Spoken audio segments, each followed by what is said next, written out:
Well, we're back at the start, and this is a heat for the Island Challenge Cup for University Women's Eights. Oxford Brookes University B crew over there on the Berkshire side, the far side, and on this side it's Cambridge University. And a little bit of lightweights versus heavyweights, I think. So I think predominantly Cambridge lightweight crew versus the Oxford Brookes B crew. And inside info says that I think that Brookes, in their program on the women's side here in the island, so they've got their 4 as the first boat, then the 8, and then the 8. So I think that this is the 3rd ranked boat, if the birdies are correct. Yeah, but they've had fantastic racing. Not only have they raced at Bucks, very close to the booms, but they've also raced at Ratzeburg. I think they've won Henley Regatta in terms of academic 8s. And that's what I think we need to remind ourselves, particularly in the UK, is that there's so much fantastic international racing.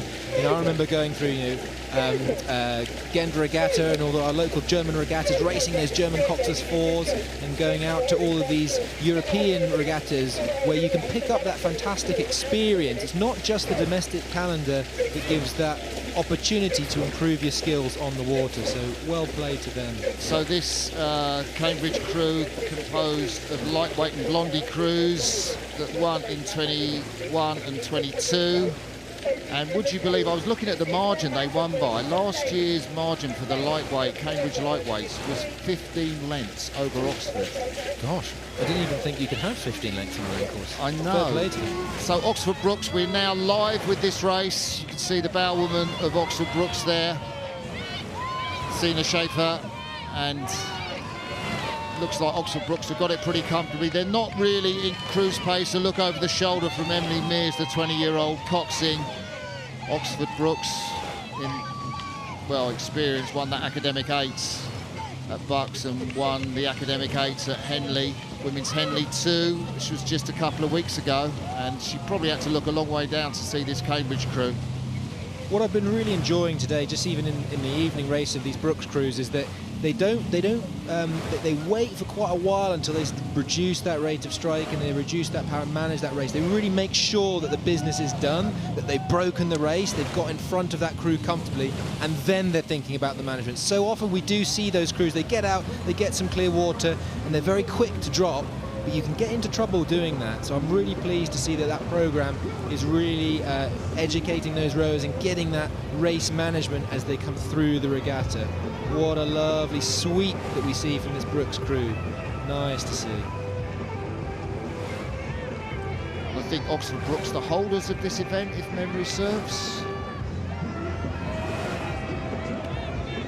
So it's such a strong setup at Oxford Brookes University. You've heard all the commentators talk about, the marvellous coaching that goes on at Oxford Brookes. And I was speaking to one of their coaches earlier, Hugo Gulliver, who's saying that, what they try and breed there is, okay, yes, we train hard, yes, we have to row long, yes, we have to do the basics well, but it also has to be fun.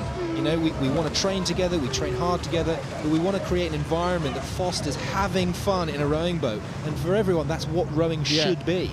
Having fun, and I think they train very competitively. So I think their UT2 work, their kind of steady state work, is a cut above most other clubs' UT2 work. They train hard, they race hard, and they do that steady state training at a higher intensity. And I think the payoff you can see in races like this, decent crew from Cambridge University, but they can't quite handle the pace of Oxford Brookes B crew.